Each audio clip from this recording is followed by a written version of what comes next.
నమస్తే అమ్మా. నమస్తే అమ్మా. మా ఇంట్లో తులసి మొక్కని పెంచుకోవడం మనం జనరల్గా అందరూ పెంచుకుంటూ ఉంటారు. అసలు తులసి మొక్క ఉన్నప్పుడు ఎటువంటి నియమాలు పాటించాలి? ఇంకొకటి, కొంతమంది తులసి మొక్క మాకు ఆనవాయితీ లేదు అంటారు, కొంతమంది తులసి మొక్క ఉండడం కూడా ఇష్టపడరు. ఇలా ఉంటుందా అమ్మ ఆనవాయితీ లేకపోవడం? నేను ఎప్పుడు వినలేదమ్మా తులసి మొక్క పెట్టుకోవడం మాకు ఆనవాయితీ లేదు అన్న మాట ఇవాళ మొదటిసారి వింటున్నాను. ఎందుకు అంటే తులసిని పూజించటం హిందువులు మాత్రమే చేసేటటువంటి పని అని చాలామంది అంటారు. హిందువులు కాని వాళ్ళు తులసి మొక్కని పెట్టుకోరు అని మనకి లెక్క. కానీ కాశ్మీర్లో అక్కడ ఉన్నటువంటి మహమ్మదీయులందరి ఇళ్లల్లోనూ తులసి మొక్క ఉంటుంది. కాశ్మీర్లో ముస్లిమ్స్ మొక్కకి మతం ఏమిటమ్మా? చినార్ మొక్క ఉంటుంది. చినార్ ఏమో అక్కడి నుంచి తెచ్చుకున్నది, గల్ఫ్ నుంచి తెచ్చుకున్నది ముస్లిమ్స్కి. చినార్ మొక్క ఉంటుంది, తులసి మొక్క ఉంటుంది. అంచేత తులసికి ఒక మతాన్ని ఆపాదించటం అన్నది, ఒక మందు వేసుకుంటే ఈ మందు ఈ మతం వాళ్ళే వేసుకోవాలి, ఈ మతం వాళ్ళు వేసుకోకూడదు అంటే ఎంత భయంకరమో ఇది అంతే. మొక్కలకు ఆనవాయితీ ఏం లేదమ్మా. కొన్ని పనికొచ్చే మొక్కలు, కొన్ని పెరట్లో ఉండకూడని మొక్కలు ఉంటాయి. ఆ ఉండకూడని మొక్కలనైతే మనం బయట పెట్టచ్చు, కానీ వీటిని కాదు కదా. తులసి మొక్కకైతే అలాంటి పట్టింపు ఏమీ లేదు. వీళ్ళు తులసిని పూజించటం ఇష్టం లేని వాళ్ళు అయ్యి ఉండొచ్చు ఎవరైనా, మీకు వద్దు అని చెప్పిన వాళ్ళు. అదొక కారణం అవుతుంది.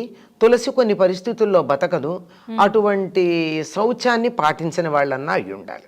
ఇప్పుడు ఒకవేళ తులసి మొక్క మన ఇంట్లో ఉంటే ఎటువంటి ఆచారాలు పాటించాలమ్మా? నియమాలు? తులసి చాలా పవిత్రమైన మొక్క అని చెప్పడమే కాదమ్మా, అది ఔషధియుక్తమైనటువంటి, చాలా వేరు దగ్గర నుంచి కాండము, ఆకులు, పూలతో సహా, వెన్ను పూలు రెండు. వెన్నంటే ఇలా పూలు రావడానికి ఇలా గుత్తిలాగా వస్తుంది కదా, పూల గుత్తి, అది దాంట్లో ఉండే చిన్న చిన్న పూలు, ఆఖరికి కంటికి కనపడని చిన్న ఆవగింజల కన్నా సన్న గింజలు ఉంటాయి. ఆ గింజలు కూడా వాటికి ప్రత్యేకమైనటువంటి వైద్యంలో ప్రయోజనం ఉంది. అసలు తులసి గాలే చాలా మంచిది. తులసి దగ్గర నుంచి ఎప్పుడు ప్రాణవాయువే వస్తుంది తప్ప మిగిలిన చెట్ల నుంచి వచ్చినట్టు రాత్రిపూట కార్బన్ డైఆక్సైడ్ రాదు. ఆక్సిజన్, కార్బన్ డైఆక్సైడ్ అలా కాకుండా మొత్తానికి ఆక్సిజన్. మామూలుగా చెట్లు ఏంటంటే పగటిపూట ఆక్సిజన్ వదిలిపెడతాయి, రాత్రిపూట కార్బన్ డైఆక్సైడ్ వదిలిపెడతాయి. కానీ అట్లా కాదు, ఇది ఎప్పుడు కూడా నిరంతరం ఆక్సిజనే వదిలిపెడుతుంది కనుక చాలా బాగుంటుంది. అది కొద్ది ఘాటైన వాసన ఉంటుంది, అరోమా ఉంటుంది. అరోమా వల్ల అనేక రకాలైనటువంటి బ్యాక్టీరియా మొదలైనవన్నీ చనిపోతాయి. అంతేకాకుండా అది వస్తువుని పాడవకుండా చూడగలదు, డిజనరేషన్ ఉండదు. తులసి గురించి పరిశోధనలు ప్రారంభించిందే సుమారుగా కొన్ని దశాబ్దాల క్రితం ఒక సంఘటన ద్వారా. అమెరికా సంయుక్త రాష్ట్రాల్లో ఒక మనిషి హత్య చేయబడ్డాడు, శవం దొరకలేదు, వెతికారు. చాలా రోజులకు దొరికింది. దొరికిన శవం ఏమాత్రం పాడవల, డేట్ అయితే తెలుసు కానీ డికంపోజ్ అవల. ఎందుకు అవ్వలేదు అని వాళ్ళు పరిశోధన చేశారు. చేస్తే అక్కడ తులసి చెట్లే ఉన్నాయి, తులసి చెట్ల మధ్య పడింది. అంత శక్తి ఉంటుంది. అందుకే ప్రాణశక్తిని ఉజ్జీవింపజేసే లక్షణం తులసికుంది. అందుకే చివరి క్షణాన తులసి నీళ్లు పోస్తారు. ఎక్కడన్నా లోపల ఎక్కడో ఉన్న ప్రాణం అంతా ఒక్క చోట వచ్చి ఏమన్నా యాక్టివేట్ అవుతుందేమో అని తులసి నీళ్లు పోస్తారు. అంత శక్తి కలిగింది. మరి అటువంటి చెట్టు ఉన్నప్పుడు ఏ నియమాలు పాటించాలి అంటే, ఆ చెట్టు ఎంత ఘాటైన వాసన శక్తి కలిగిందో అంత సున్నితమైంది, ఎక్కువ చలి తట్టుకోలేదు, అలాగే నెగిటివ్ వైబ్రేషన్స్ తట్టుకోలేదు. అందుకని కొంతమంది ఆ చెట్టు దగ్గరికి వచ్చి వెళ్ళారంటే చెట్టు వాడిపోతుంది. అందులోనూ కొన్ని పరిస్థితుల్లో ముఖ్యంగా ఆడవాళ్ళు ముట్టుకున్నట్టయితే,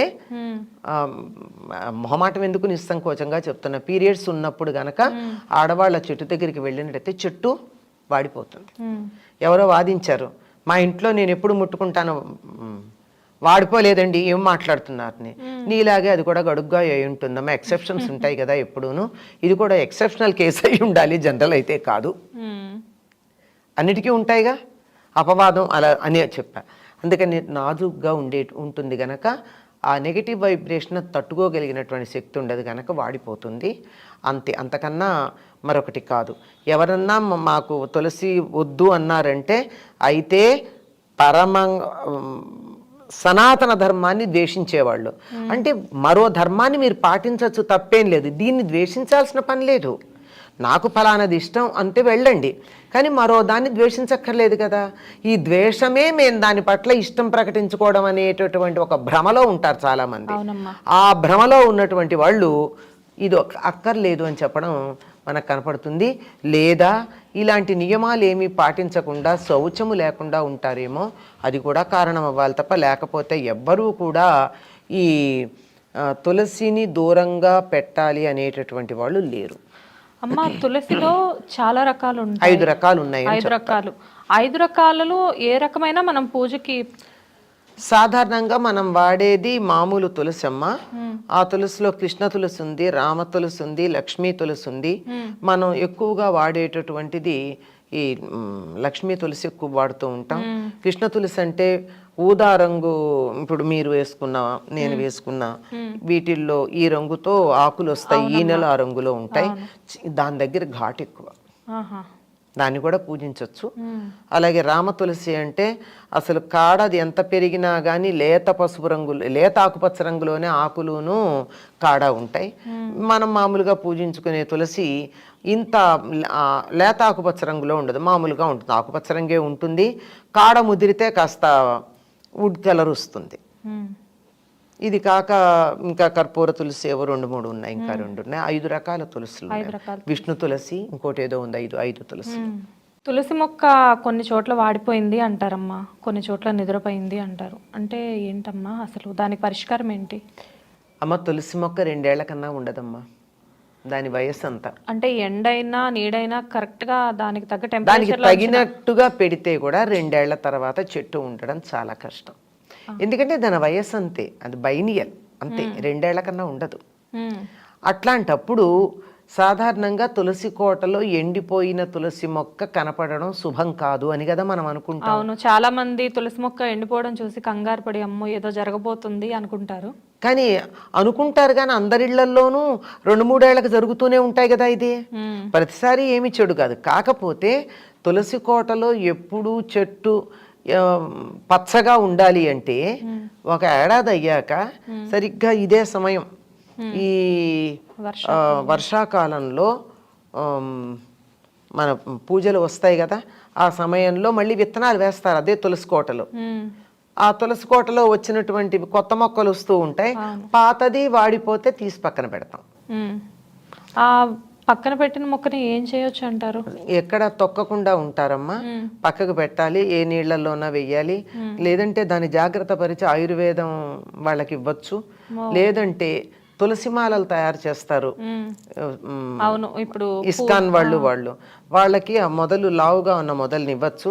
లేదా చిన్న కొమ్మలు కనుకుంటే సేకరించి ఈ సమిధలో అవి అమ్మే చోట ఇవ్వండి, ఉదారంగా ఇవ్వండి, ఏం డబ్బు అక్కర్లా. ఎందుకంటే కొన్ని హోమాలకి తులసి కొమ్మలు కూడా హోమంలో వేస్తారు, ఆ నిద్రపైన చెట్టును కూడా వాళ్ళు హోమం అలా తీసుకు వాటిల్లో వాడతారు. ఇంకోటి ఏంటంటే బాగా చలి ఎక్కువ ఉందనుకోండి, -, డిగ్రీలకి చలి వచ్చేస్తూ ఉంటుంది కొన్ని సందర్భాల్లో, ఆ చలిని తట్టుకోలేదు తులసి. అందుకని అప్పుడు ఆకులన్నీ రాల్చేస్తుంది, నిద్రపోయింది అంటారు, అప్పుడు దాన్ని అంటారు.